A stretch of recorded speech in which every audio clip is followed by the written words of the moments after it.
여러분 안녕하십니까? 이어서 광주 전남구 소식입니다. 광주 지역에 들어설 민간 공원 아파트 10개 단지 중에서 아파트가 공원 정상보다 높은 곳이 8개 단지에 이르는 것으로 나타났습니다. 높게는 공원 정상보다 15층 이상 높은 아파트도 나올 것으로 예상됩니다. 김철원 기자가 취재했습니다. 광주 지역에서 추진되는 민간공원 아파트는 9개 공원의 중앙공원 1, 2지구 등 모두 10개 단지입니다. 각 공원의 10에서 20% 면적을 차지하는 이 아파트들은 오는 2024년에서 5년 사이에 지어질 예정입니다. 그런데 광주 지역 민간공원에 세워질 아파트들 대다수는 공원에 있는 야산보다 더 높게 세워질 것으로 보입니다. 중앙공원 1지구 아파트의 최고 층수는 27층으로 146.9m에 달합니다. 중앙공원 1지구의 야산 높이는 95.9m로 아파트 높이가 51m 더 높습니다.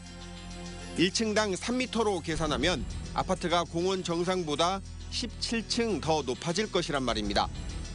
이런 식으로 공원 야산 정상보다 아파트 최고층이 더 높게 세워지는 민간공원 아파트는 광주시가 추진하는 9개 민간공원 10개 아파트 단지 중에서 8개 단지에 이르는 것으로 광주 MBC 취재 결과 나타났습니다.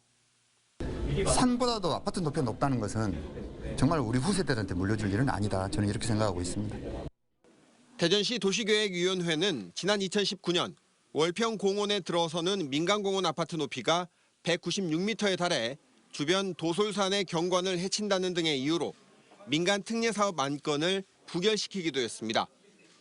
체인적으로 보면 교통 문제, 경관 문제는 전혀 좀 많은 문제가 있다. 현재로서 그걸 재심의해도 결국은 보완할 방법이 없겠더라.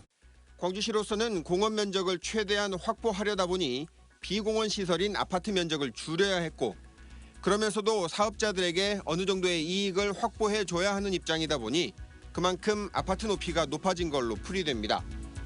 시민들이 야산 정상보다 높은 아파트를 보면서 공원을 산책하게 되는 상황이 앞으로 2, 3년 뒤면 현실화될 것으로 보입니다. MBC 뉴스 김철원입니다. 외국인과 관련된 코로나 확산이 주말에도 계속되고 있습니다. 광주시에 따르면 오늘 오후 6시를 기준으로 외국인 고용사업장 관련 확진자 7명과 외국인 선제 검사에서 1명의 확진자가 나오는 등 17명의 확진자가 발생했습니다. 한편 외국인 근로자와 미등록 외국인 등을 대상으로 한 진단검사 행정명령에서 지난 3일부터 8일 동안 2만 3천여 명이 진단검사를 받았고 이 가운데 70명이 양성 확진 판정을 받았습니다.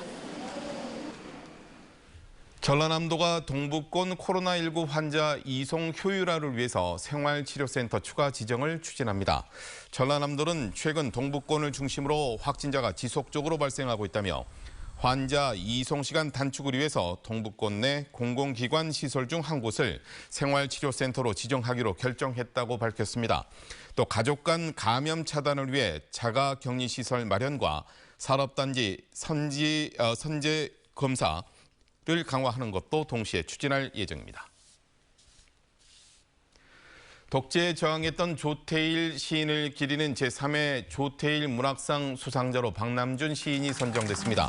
심사위원회는 박남준 시인의 시는 소소한 것들에서 큰 울림을 이끌어내고 삶을 되돌아보게 하는 힘을 지니고 있다며 이번 문학상 수상자로 선정한 이유를 밝혔습니다.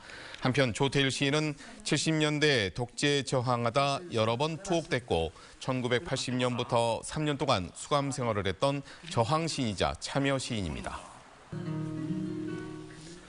학동 4구역 재개발 사업 비리에 연루돼 입건된 문흥식 전 5.18 구속부상자회 회장이 석 달여간의 해외 도피 후 입국했습니다.